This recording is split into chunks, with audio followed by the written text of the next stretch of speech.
Кенесары ханның шынайы тарихын білгісі келетіндер үшін нақты тарихи деректерге негізделген менің жеке пікірім емес, нақты тарихи құжат түріндегі атақты тарихшы Ермұхан Бекмахановтың Қазақстан 19 ғасырдың 20-40 жылдарында атты әйгілі зерттеу кітабынан үзіндіні жариялауды жөн көрдік. Естеріңізде болсын, дәл осы кітап үшін Бекмаханов 1952 жылдың 4 желтоқсанында 25 жылға сотталып, тек Сталин қайтыс болғаннан кейін 1954 жылдың 16 ақпаны күні Бекмахановқа КСРО ішкі істер министрлігі оның үстінен қозғалған істің тоқтатылғанын мәлімдеп бостандыққа шығарған екен. Демек, бұл зерттеудің құнды болғаны сонша, Кремль бұл кітапқа үрейлене қарады. Енді сіздерге осы тарихи зерттеуде қандай шындық жасырылғанын оқып берейін. Мұқият тыңдағайсыздар. Кітапта былай жазылған: Балқаш пен Іле аймағынан ығыстырылған Кенесары 1846 жылы Қоқанға қарсы күресті одақтассыз, тек өзіне қосылған ұлы жүз қазақтарының күшімен бастауға мәжбүр болды.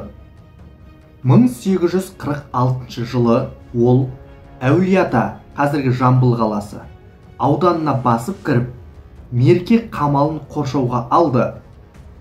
Сәл ғана қарсылықтан соң Датқа, қамал коменданты, өзінің гарнизонымен берілді және соның белгісі ретінде өзінің Қызыл ауыз атты сәйгүлігін Кенесарыға сыйға тартты.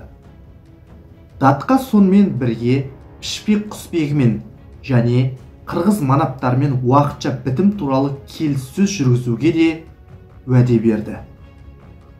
Ахмет Кенесарин Меркені алған соң Кенесары Датқаны аластап, Меркенің билеушісі өзі болды деп жазады. Мерке құлаған соң қырғыз манаптары Пішпек құсбегі Әлшерден Кенесарымен күрес жүргізесіз бе, әлде уақытша бітім туралы келіссөзге кірісесіз бе деп сұрады. Әлшер былай деп жауап берді: Мерке Датқасы қорқақ және жауыз, ал мен өз ханымның адал құлымын және оның сенімін ақтаймын. Менің 2 зеңбірегім бар, сондықтан онымен соғысуға дайынмын. Әлшер мен Ормон манап қырғыздарға елдің ішкі жағына көшуге кеңес берді, ал өздері әскермен Кенесарыға қарсы аттанды. Жер жағдайын жақсы білетіндіктен олар Кекілі тауларындағы ыңғайлы орынға бекініп алды. Алатау тауларындағы алғашқы қарулы қақтығыстарда екі жақтан да көп шығын болды. Қырғыз манабы Дөнентайдың генерал Вишневскийге жазған бір хатында былай делінген: Кенесары бізге келіп, дұшпанға айналды.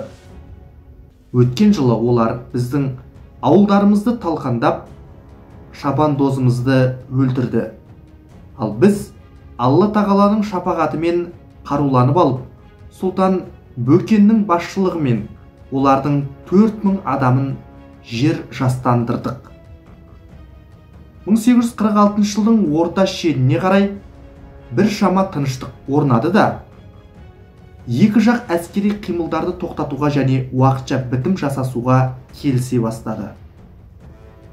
Алдағы келіссөздер туралы Сібір қырғыздарының шекара бастығы былай деп жазды: Тастай тағы қырғыздарға. Кенесары өзінің және Ғали Сұлтанның атынан бітім туралы келісуге елшілер жіберіп еді, бірақ олар әлі оралған жоқ. Кенесары бар уақытта да қырғыздармен әскери қақтығысты тоқтатуға тырысты. Мұны жүзбасы Абакумов та растайды. Ол Кенесары барлық шараларды қолданып, қырғыздармен бітімге келуді ойластыруда деп жазған.